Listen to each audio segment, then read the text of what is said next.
Le message du jour avec le pasteur Mickey Hardy.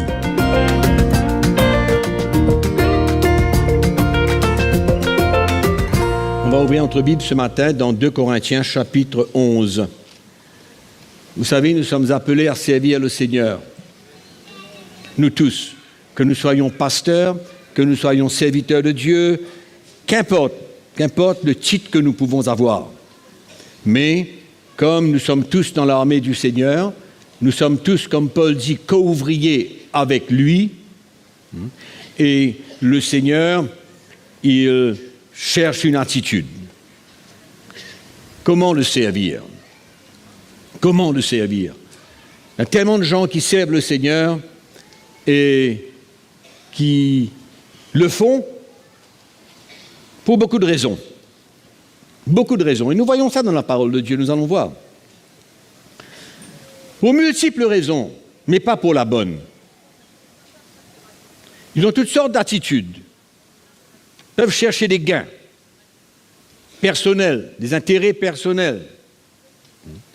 Mais nous voulons voir quel a été le cœur de l'apôtre Paul, quelle attitude qu'il avait, qu'est-ce qui l'a emmené à être ce qu'il est, pour que nous puissions tous servir le Seigneur avec le cœur de Jésus. Amen. C'est ça la clé, mes frères et sœurs. La clé, c'est de pouvoir porter le cœur du Seigneur et que ceux qui nous écoutent, nous tous, que ce soit par un témoignage, que ce soit, nous sommes responsables des cellules de maison, nous sommes des serviteurs de Dieu, nous prêchons l'Évangile, qu'importe. Nous sommes appelés à transmettre par l'Esprit de Dieu le cœur de Jésus. Et nous vivons dans un temps, nous vivons dans une époque où il y a beaucoup de gens qui se lèvent comme serviteurs de Dieu et qui s'accaparent d'un titre, mais la motivation, l'attitude de leur cœur n'est pas celui que le Seigneur cherche. C'est pourquoi on va lire le verset 7 de 2 Corinthiens chapitre 11.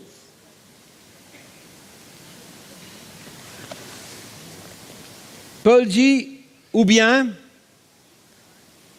ai-je commis un péché en m'abaissant moi-même afin que vous soyez élevés quand je vous ai annoncé gratuitement l'évangile de Dieu?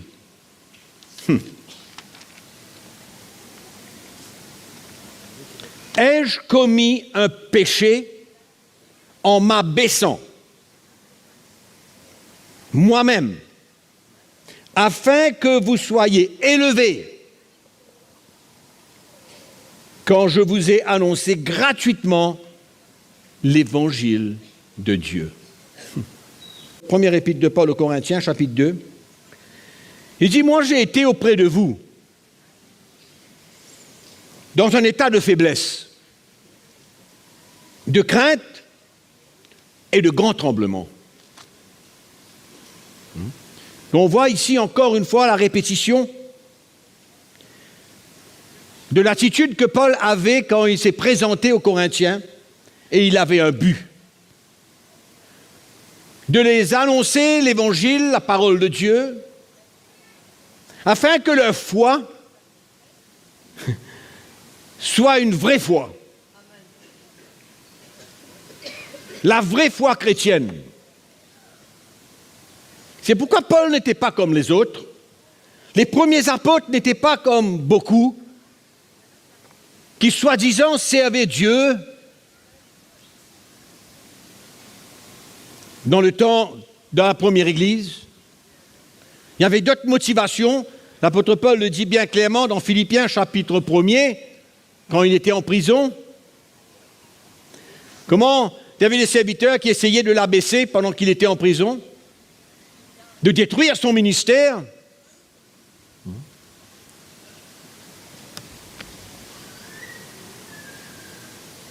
Dans cette deuxième et cette première épître de l'apôtre Paul, nous voyons comment les Corinthiens ont été pris au piège, comme beaucoup de chrétiens aujourd'hui. pris au piège. C'est pourquoi l'apôtre Paul parle comme cela. Ai-je commis un péché? En m'abaissant moi-même afin que vous soyez élevés quand je vous ai annoncé gratuitement l'évangile de Dieu. En d'autres mots, il y avait beaucoup qui mettaient la main dans la poche des chrétiens en prêchant l'évangile. Le verset 16. Paul dit, je le répète, que personne ne me regarde comme un insensé, sinon recevez-moi comme un insensé, afin que moi aussi je me glorifie un peu. En d'autres mots, laissez-moi vous montrer ce que je suis, la réalité de qui je suis. Pas ce que les gens disent que je suis, mais ce que je suis.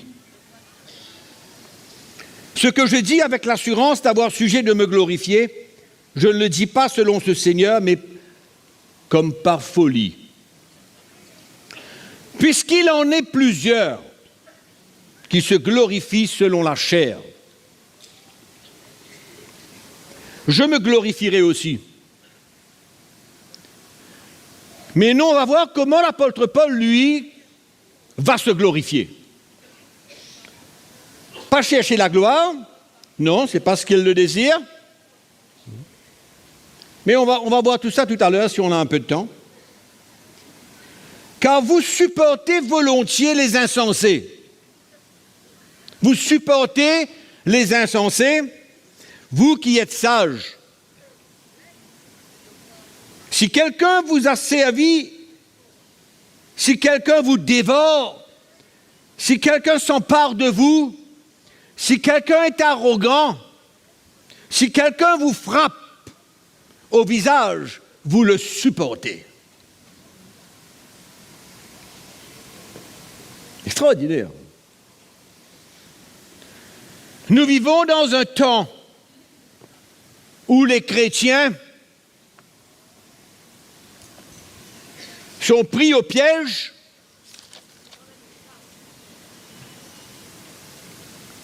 parce que je vais dire un mot peut-être qui va vous choquer, mais quand on regarde ce qui se passe autour de nous, beaucoup de chrétiens sont comme ensorcelés. C'est-à-dire, ils deviennent aveugles. Ils acceptent tout. Ils sont comme manipulés.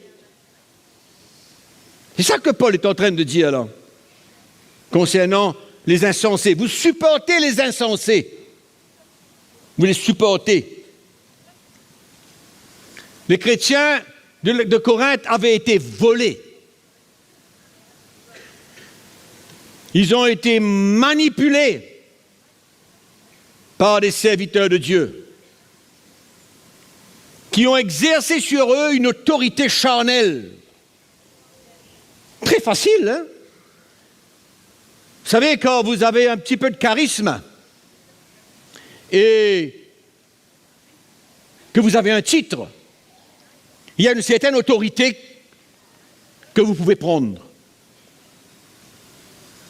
Une certaine autorité dans la chair qui peut se manifester et que vous pouvez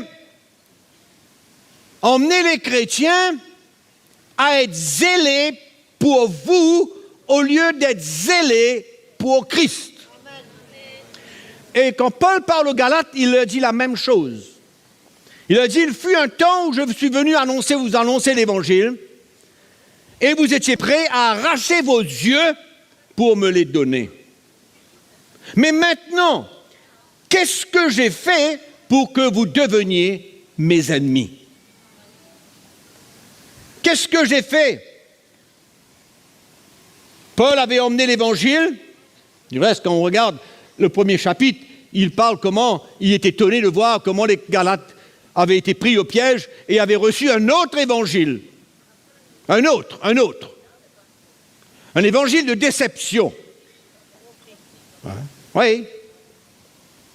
Pas le vrai. Un évangile compromettant. Un évangile dilué. Un évangile qui ne transmet pas aux chrétiens le cœur du Seigneur, le cœur qu'il y a dans la parole de Dieu, le cœur qui est derrière toute cette écriture. Le vrai plan de Dieu. Et les Galates aussi avaient été pris au piège. Et il dit comment? Il y a des serviteurs de Dieu qui sont venus et qui ont prêché l'évangile afin que vous soyez zélés pour eux. Zélés pour eux. Et aujourd'hui, quand on regarde l'Église de Jésus-Christ, on voit combien de chrétiens sont absolument aveugles. On leur demande de faire certaines choses, ils font. Des choses étranges, des choses démoniaques, des choses qui ne sont pas scripturaires. Tout cela parce qu'il y a quelqu'un, un insensé. Et Paul dit, vous les supportez. Vous les supportez. Et moi, qui suis venu vers vous, et je vous ai porté l'évangile gratuitement, parce que je ne voulais recevoir rien de vous, et je ne voulais recevoir aucune complainte de vous, j'étais prêt à souffrir pour vous porter l'évangile. Et en même temps, il y a d'autres, des insensés, qui manipulent les chrétiens. Moi, je vous dis, il y a des milliers de chrétiens qui sont ensorcelés. Dans le sens où ils ne peuvent rien discerner, ils ne peuvent rien comprendre, ils acceptent tout ce qu'on leur dit, tout. Si on leur dit qu'il faut monter sur ce pulpite et sauter 2 fois pour avoir leur guérison, ils font. Non, ils font. Ils n'arrivent même plus à discerner quoi que ce soit. Vous savez qu'à un moment donné, vous êtes sous le joug de l'homme et que vous n'êtes plus sous le joug de Christ. Finalement, vous êtes soumis à l'homme. Vous êtes soumis à son pouvoir. Vous êtes soumis à son autorité. Vous êtes soumis à son assurance charnelle. Et finalement, vous êtes soumis au manipulateur. C'est pourquoi nous tous qui sommes là, nous avons besoin de faire bien attention dans notre service pour le Seigneur. Dans notre service pour le Seigneur. Ces gens-là ne cherchaient pas l'intérêt du peuple de Dieu. Ce sont des insensés. Et le drame, c'est que tous ces Corinthiens, en tombant dans le piège, se sont soumis. Et Paul dit quoi? Vous le supportez bien. Vous le supportez. Vous êtes d'accord. Vous faites tout. Vous obéissez. La parole de Dieu nous dit les gens allaient vérifier dans la parole de Dieu si ce qu'on leur disait était vrai. Aujourd'hui, on ne veut plus. Les chrétiens ne sont même plus aptes et ne veulent même pas aller chercher la vraie vérité de l'Évangile. Parce qu'il y a quelqu'un qui est debout derrière un pupitre et qui annonce ce qu'il veut annoncer et qui dit ce qu'il veut dire avec une autorité, avec un charisme, et tout le peuple de Dieu dit « Amen ».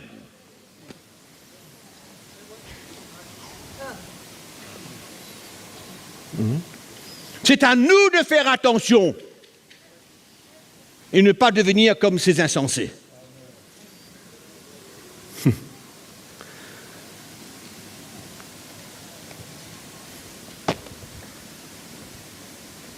La phrase qui suit est la clé du ministère. La clé de votre service pour Dieu. La clé de votre engagement dans le service de Dieu. Vous le supportez. Prochain verset. J'ai honte de le dire, pas la honte de le dire dans un sens. Il dit, j'ai honte de le dire, pourquoi? Parce que nous avons montré de la faiblesse. Nous avons montré de la faiblesse. En d'autres mots, quand ils sont lui, Timothée et tout le reste qui sont venus vers les Corinthiens pour leur annoncer l'Évangile, je vous ai lu le texte dans 1 Corinthiens chapitre 2, avec crainte, avec tremblement, avec humilité de cœur, ils sont venus annoncer l'Évangile aux Corinthiens. Ah, je vous lis un texte. 2 Corinthiens chapitre 13, le verset 4.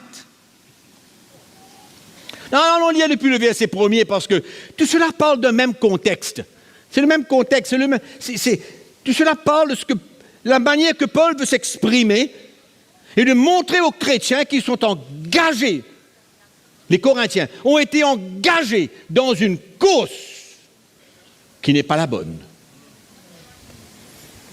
Il dit, je vais chez vous pour la 3e fois, toute affaire se réglera sur la déclaration de 2 ou de 3 témoins. Lorsque j'étais présent pour la 2e fois, j'ai déjà dit et aujourd'hui je suis absent, je dis encore d'avance à ceux qui ont péché précédemment et à tous les autres que si je retourne chez vous, je n'userai d'aucun ménagement, puisque vous cherchez une preuve que Christ parle en moi. Que Christ parle en moi, lui qui n'est pas faible à votre égard, mais qui est puissant parmi vous. Le verset 4, la clé. Vous voulez la clé du ministère? Vous voulez la clé pour servir Dieu? Vous voulez la clé? Pour aller partout, n'importe où vous voulez aller. Moi, je vous montre la clé ce matin. C'est ça qui a fait le succès de l'apôtre Paul pour Dieu. Pas pour les hommes, mais pour Dieu. Il vient dire, car il a été crucifié à cause de quoi? De sa faiblesse. C'est dans ce contexte que l'apôtre Paul parle. Il dit, j'ai honte de le dire, mais je suis venu vers vous dans la faiblesse. C'est un état. C'est un état de cœur. Paul ne marchait pas sur des béquilles pour venir annoncer la parole de Dieu. Ce n'est pas un problème de marcher sur des béquilles, mais cette faiblesse ne parle pas d'une faiblesse dans son corps. Cette faiblesse parle d'une attitude. La même attitude que Jésus avait quand il a pris la croix. La même. Rien n'a changé. Rien. Quand on regarde la vie de Jésus, maltraité, persécuté, avant même d'aller à la croix, on l'a traité de démon. Tout ce qu'on n'a pas dit sur lui, il paraissait comme un homme faible, comme un homme sans autorité, comme un homme qui ne pouvait rien faire, pourtant il pouvait faire n'importe quoi. N'importe quoi, il avait l'Esprit de Dieu sans mesure. Amen. Il pouvait balayer tous ces détracteurs dans un seul instant. Mais Philippiens chapitre 2 me dit qu'il s'est humilié. Il est humilié jusqu'à la mort de la croix. Il a fait face au monde. Il a fait face aux pharisiens. Il a fait face aux grands religieux. Quelle était son attitude? Quelle était son attitude? Il explique cela comme une faiblesse. Parce que Paul n'avait aucune intention d'agir de la sorte envers les Corinthiens comme les insensés. Et il pouvait, par contre, il était un vrai apôtre. Il pouvait, avec l'autorité de Dieu, parler de la manière qu'il veut parler, dans la chair. Il pouvait manipuler le peuple de Dieu. Il pouvait dire n'importe quoi, faire n'importe quoi. Il pouvait faire toutes choses. Se servir de l'autorité de Dieu, non pas pour construire, mais pour détruire. Même dans ce chapitre 13, il le dit. Regardez, en vrai ça. On n'a pas fini avec ce morceau-là, mais je vous dis toujours. Le verset 10, qu'est-ce qu'il dit au verset 10? Il dit, c'est pourquoi j'écris ces choses étant absent, afin que présent, je n'ai pas à user de rigueur selon l'autorité que le Seigneur m'a donnée, pour l'édification et non pour la destruction. Amen.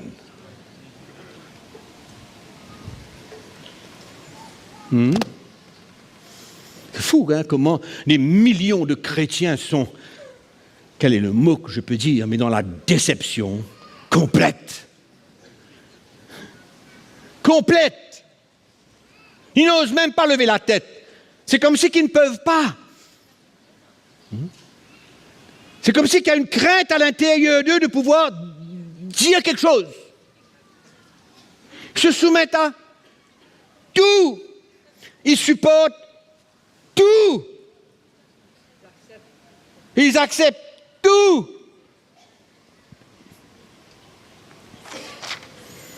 Amen. Ils acceptent tout. Et t'as les Corinthiens, t'as les Galates, les Hébreux. Tout ce que vous voyez. La même chose qui se passait au temps de l'apôtre Paul et au temps de la première église se passe maintenant encore aujourd'hui. Aujourd'hui. Hein? La parole de Dieu nous dit dans les derniers jours, il y aura quoi? Des faux docteurs, des faux prophètes, des faux apôtres, des faux ministères qui vont venir et raconter n'importe quoi en dehors du vrai évangile. Le vrai. Le vrai qui a emmené Paul à être ce qu'il était. Paul ne transportait pas simplement la lumière et la révélation de l'évangile. Paul était un homme de l'esprit. Et il y avait une crainte dans son cœur d'utiliser le peuple de Dieu pour son propre intérêt. De le manipuler, de le contrôler. Il y avait une crainte dans son cœur. C'est une faiblesse. Cette crainte emmène une faiblesse. Vous comprenez le mot faiblesse dans le contexte que je suis en train de vous parler? Donc cette crainte que Paul avait, cette crainte qui était en lui, paraissait comme une faiblesse, comparée avec tous ces autres qui racontaient les belles choses là, extraordinaires, Dieu ici, Dieu là-bas, le Seigneur.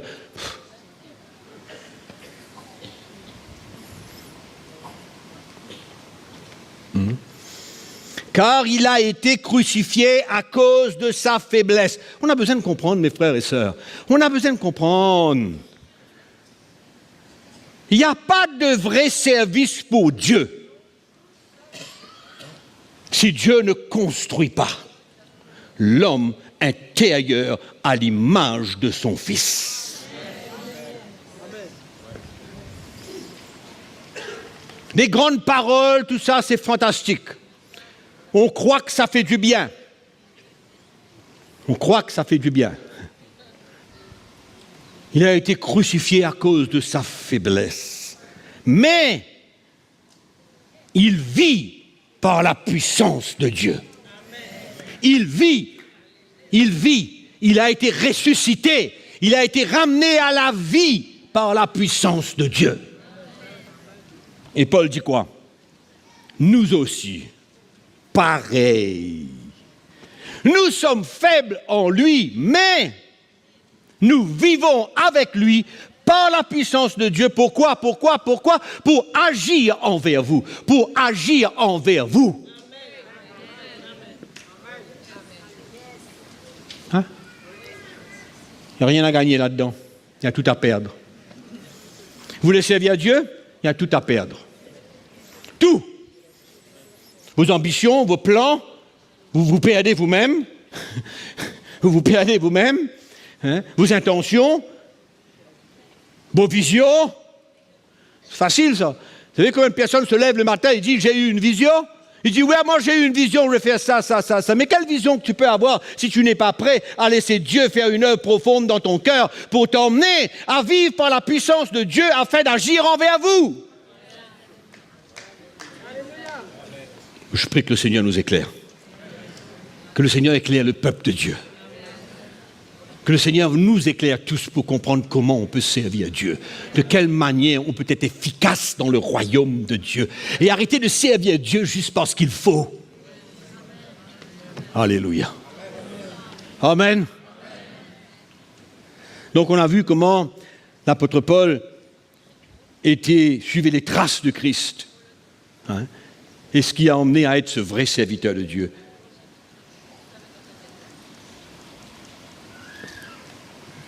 Et nous aussi, c'est pareil. Appelés à le servir de la même manière, dans le même état d'esprit. avec un même cœur. Moi, j'aime ce dernier petit bout de ce texte. Pour agir envers vous. C'est-à-dire, nous vivons avec lui par la puissance de Dieu afin d'agir pour agir envers vous. Alléluia. Je ne conçois pas le service de Dieu d'une autre manière. Je ne conçois pas comment est-ce qu'on peut servir le Seigneur dans un autre état d'esprit. Amen. Allez faire votre recherche concernant l'histoire de l'Église des vrais hommes de Dieu, des hommes de Dieu, des vrais serviteurs de Dieu. Quel était leur cœur? Quelle a été leur attitude? Quel a été leur chemin? Quel a été leur parcours? Quelle a été leur souffrance? Quelle a été leur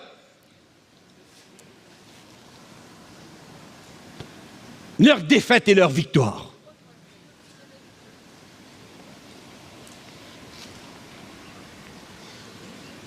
Allez lire, allez regarder, allez lire, il y a les livres. Il y a les livres des grands hommes de Dieu, regardez leur histoire. Le chemin qu'ils ont passé, qu'est-ce qui s'est passé dans leur vie. Vous savez, vous lisez la biographie de quelqu'un et vous regardez tout ce qu'il a accompli.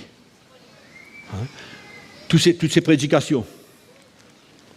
Vous pouvez lire toutes ses prédications. C'est merveilleux. Mais où est l'homme qui est derrière tout ça? Qu'est-ce qu'il y a derrière tout ça? C'est ça qui est important. Et c'est merveilleux parce que Paul avait compris. Avait compris quelle était sa vie. Il avait compris le chemin qu'il a besoin de parcourir pour pouvoir être cet homme de Dieu et pouvoir servir Dieu et dans tous les cas, aimer le peuple de Dieu.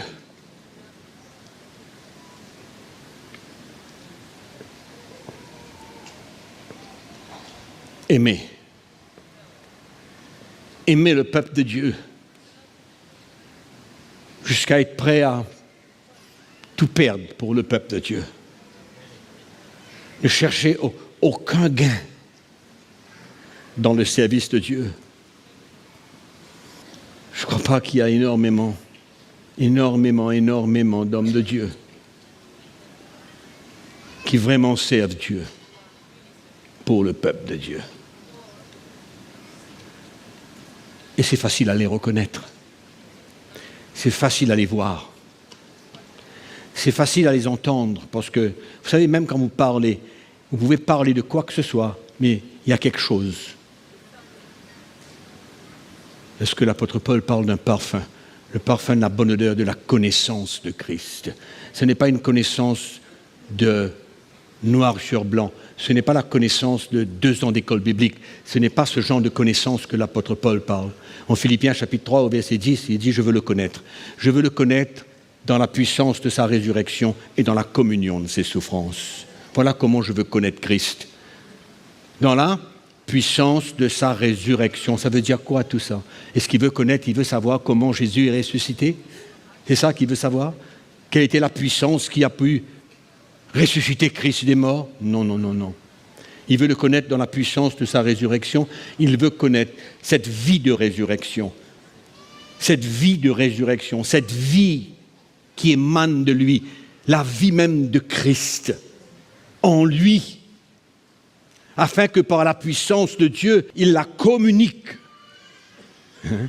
Cette puissance qui agit envers le peuple de Dieu. C'est pourquoi il dit, quand la mort agit en moi, la vie agit en vous.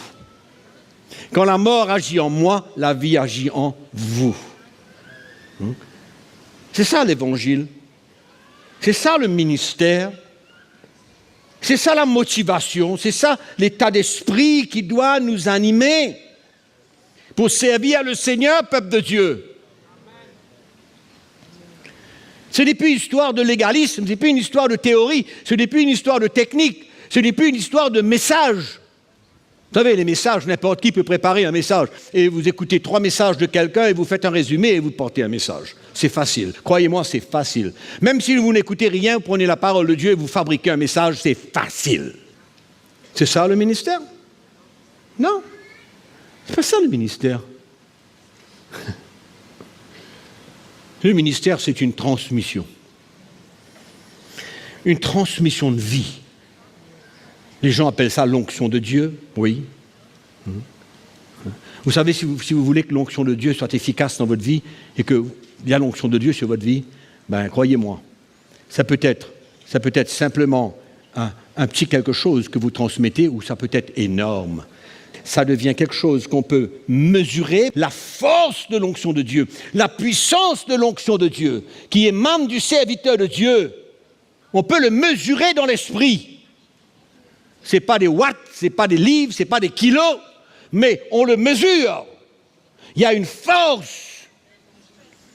Et c'est ça que Paul parle. Je vis maintenant, je vis. Maintenant, je vis. Et autant que vous pouvez vivre, autant que vous pouvez manifester l'onction de Dieu, autant que vous pouvez manifester la vie de Jésus, autant que vous pouvez manifester l'esprit, le ministère de l'esprit. C'est le produit du chemin que vous décidez de prendre. Amen. Donc, quand on regarde l'état d'esprit qui animait l'apôtre Paul dans la faiblesse, regardez le chapitre 12. Et il m'a dit, ma grâce te suffit, on connaît le texte, on ne va pas rentrer là-dedans, car ma puissance s'accomplit dans la faiblesse. Voilà là encore une fois. Voilà encore une fois. Ma puissance, c'est quoi? Il vient de le dire, il va l'expliquer au chapitre 13 que nous avons lu. Il va expliquer la puissance de Dieu qui agit en lui envers le peuple de Dieu. Il va l'expliquer.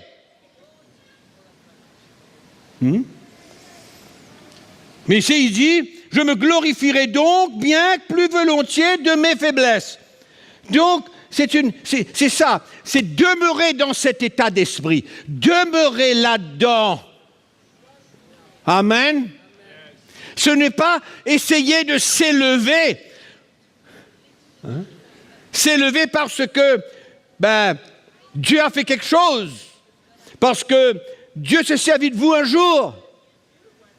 Mais il faut demeurer dans cet état. C'est pourquoi l'apôtre Paul dit, je me plais là-dedans. Je me plais dans cet état d'esprit. Pourquoi? Il va continuer, il va dire, dans mes faiblesses, afin que la puissance de Christ repose sur moi. Alléluia. Il faut comprendre clair. Il faut comprendre clair. Vous voulez servir Dieu? Comment sont ceux qui veulent servir Dieu? Il n'y a pas d'autre moyen. Le reste, c'est une fabrication. Si on veut être efficace, si on veut transmettre la vie. Combien d'entre vous savent qu'on peut servir le Seigneur avec la lettre? La lettre. Du noir sur blanc.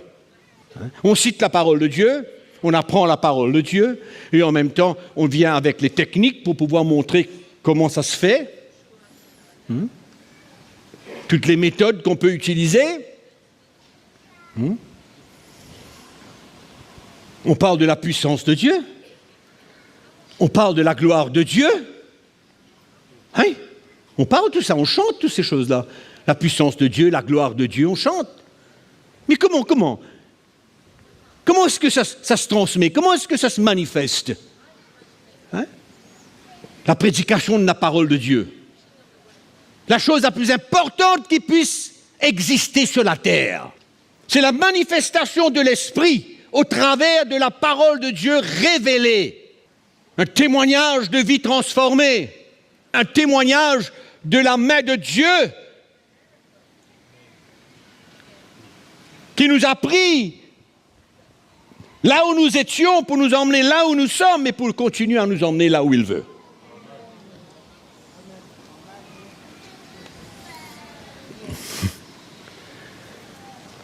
On ne peut pas servir Dieu et être des insensés.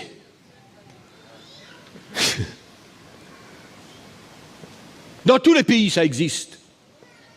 Dans tous les pays, ça existe. dans la chrétienté, des insensés qui manipulent, qui utilisent la loi, le légalisme, le contrôle. Paul ne pouvait pas, Paul était un fervent et un défenseur de la liberté. Il était le défenseur de la liberté.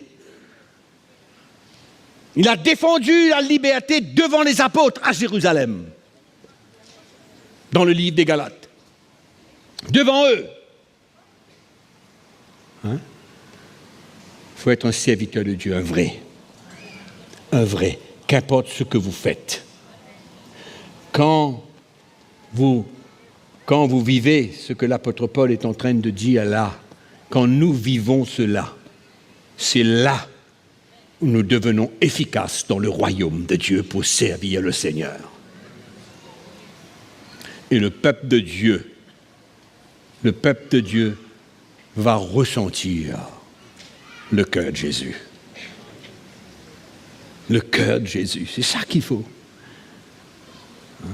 Vous êtes d'accord avec moi que le peuple de Dieu n'a jamais autant été enseigné dans l'histoire de l'Église comme les 25 dernières années?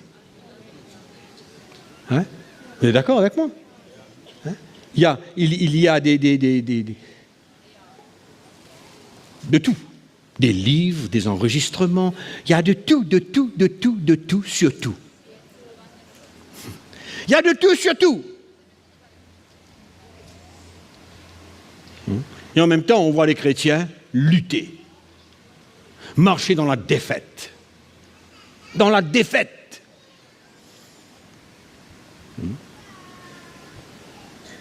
C'est pourquoi les enseignements, c'est très bien les enseignements.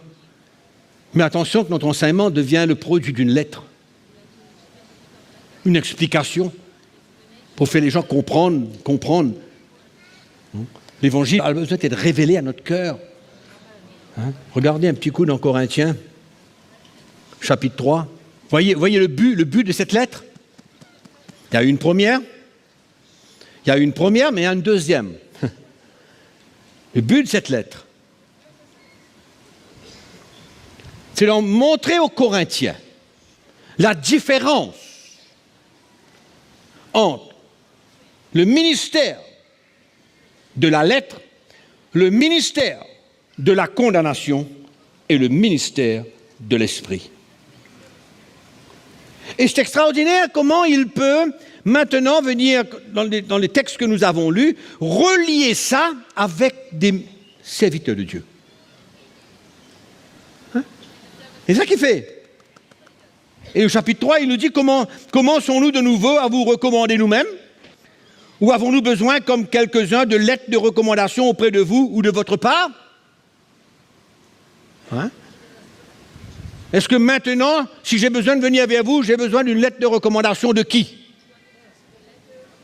De qui? C'est moi qui vous ai annoncé l'évangile, il dit. C'est moi. C'est moi qui ai posé le fondement dans votre vie. Maintenant, vous voulez une lettre de recommandation. Pourquoi? Parce qu'il y avait des insensés. Ouais, voilà ce qu'il y avait. Il y avait des insensés qui se sont introduits dans l'Église pour détruire le ministère de l'apôtre Paul. Et maintenant, les Corinthiens ont voulu une lettre de recommandation de l'apôtre Paul. Mais franchement,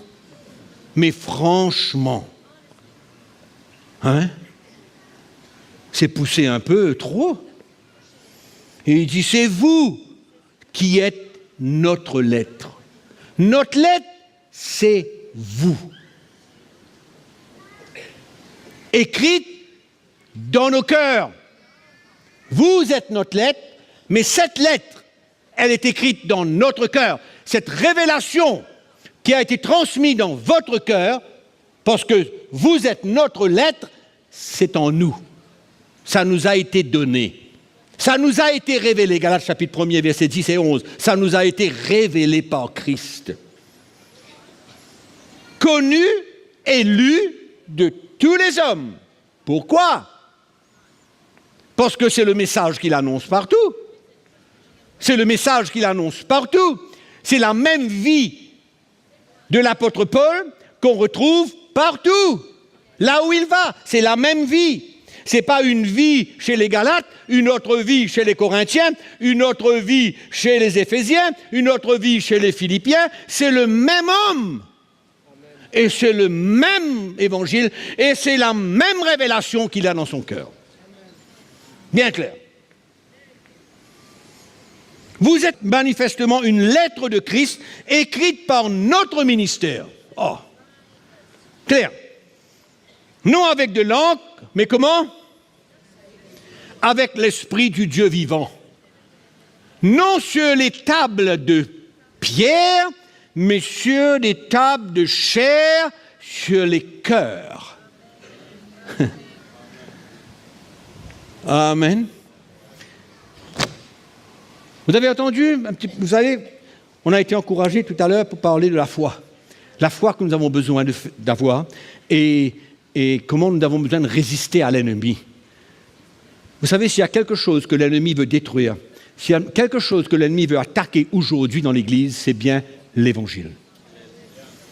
S'il peut se servir des hommes de Dieu pour détourner l'Évangile, pour emmener l'Évangile à être quelque chose d'autre que la révélation de Christ, il aura gagné. Pourquoi Dieu le permet? Dieu seul sait. Mais Dieu, à travers ses apôtres, ont prophétisé que ça devait arriver. Pourquoi il laisse les choses se passer comme ça? Ne me demandez pas, je n'ai pas la réponse, mais une chose est certaine, c'est que c'est la réalité. Amen. C'est vrai. C'est comme ça. Et nous le voyons tous les jours. Toutes les inventions qui se passent partout. Donc, non avec de l'encre, mais avec l'Esprit de Dieu vivant, non sur les tables de pierre, mais sur les tables de chair, sur les cœurs. Alléluia. Et il dit, cette assurance-là, nous l'avons auprès de Dieu par Christ. Et là, après ça, il va parler du ministère de l'Esprit. Il va décrire le ministère de l'Esprit en comparaison avec le ministère de la condamnation. Hein? La gloire qui se reposait sur la face de Moïse comparée à la gloire de Christ dans nos vies. La gloire de Christ dans nos vies. Hein? Dites ça à quelqu'un, vous ne le croyez pas? La gloire de Christ, c'est dans notre vie. Christ en nous, l'espérance de la gloire. La gloire de Christ dans ma vie, dans ta vie, dans notre vie. C'est ça l'Évangile, c'est ça la chrétienté. Il n'y a rien d'autre que ça que la chrétienté. Tout votre enseignement et toute votre connaissance ne sert à rien s'il n'y a pas le ministère de l'Esprit et que Christ vit sa vie en vous. Simple, c'est pourquoi on a besoin de retourner tout le temps à la même histoire, la croix de Jésus-Christ. Même histoire. Alléluia. On retourne à la croix, mes frères et sœurs. On ne peut pas s'écarter, on ne peut pas essayer de servir Dieu autrement. C'est pas possible. Qu'est-ce qui a emmené Paul à être comme ça? Je viens vers vous dans l'humilité, dans un esprit de crainte, de tremblement. Hein? Vous avez supporté avec les autres tellement de choses. Je vais terminer en relisant cela parce que ça fait peur. Ça fait peur ce qui se passe dans l'Église aujourd'hui. Ça fait peur la manipulation qu'il y a. C'est extraordinaire. Il redit, il dit, vous supportez volontiers les insensés. Vous qui êtes sages. Si quelqu'un vous a servi, ça veut dire quoi? Vous devenez esclave de l'homme. Aïe, aïe, aïe, aïe, aïe. Esclave de l'homme. C'est-à-dire, comme l'homme dit, ça, c'est ça. Ouais. Oui, chef. Vous savez que c'est l'attitude des chrétiens dans des milliers d'églises? Vous savez? Hein? Et moi, je ne vous permets pas d'être comme ça. Non, non, non, non, non, non. Vous avez besoin de ressentir ce que l'Esprit de Dieu, comment il parle à votre cœur et quel genre de conviction qu'il met dans votre cœur. Ça, oui. Amen. Non, vous êtes assez à vie. Assez à vie. Vous devenez esclave de l'homme. Ils vous ont dévoré. Oh, aïe, aïe, aïe. Ils ont dévidé votre poche net. Et c'est le problème de l'Église d'aujourd'hui, ils dévident des poches. Les poches des chrétiens sont dévidées. Oui, dévidées. Avec toutes sortes d'enseignements, avec toutes sortes de promesses, avec toutes sortes de grandes explications, dévidées même. Si quelqu'un s'empare de vous, si quelqu'un est arrogant, si quelqu'un vous frappe, vous le supportez. Mais Paul dit, moi, non. Je vous ai montré de la faiblesse. Je ne peux pas agir comme ça avec vous. C'est pas possible. Alléluia. L'Église de Jésus-Christ. Hein?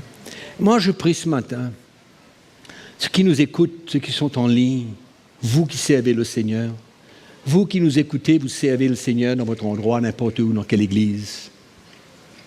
Ma prière ce matin, c'est qu'on puisse comprendre qu'on ne peut pas servir le Seigneur si on ne transmet pas son cœur. Et pour cela, nous avons vu le chemin que nous avons besoin de prendre. Nous avons vu l'attitude que nous avons besoin de préserver en nous. Vous savez, vous pouvez avoir une attitude aujourd'hui et changer d'attitude demain.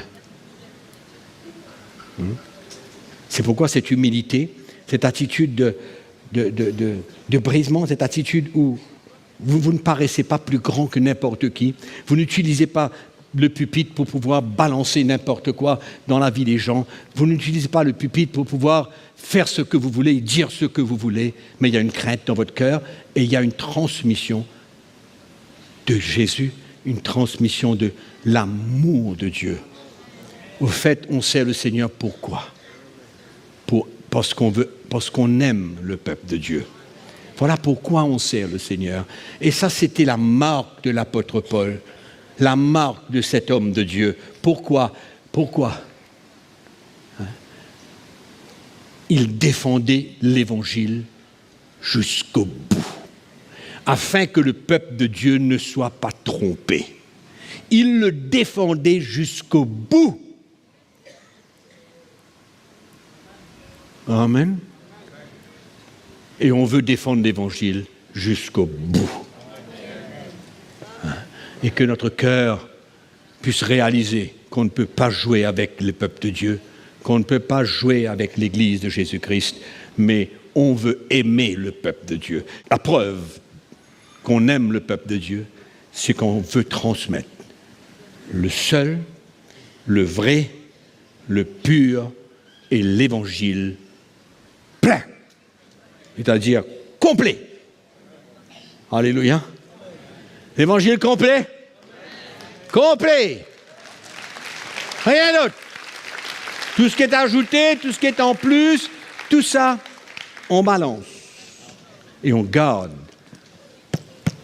le vrai. Amen. Et on va connaître encore le vrai. Et le Seigneur va nous éclairer encore davantage pour le vrai. Alléluia. Amen.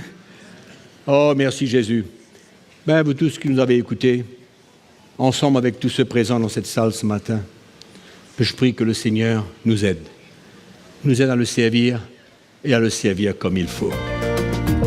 Merci de nous avoir suivis. À bientôt.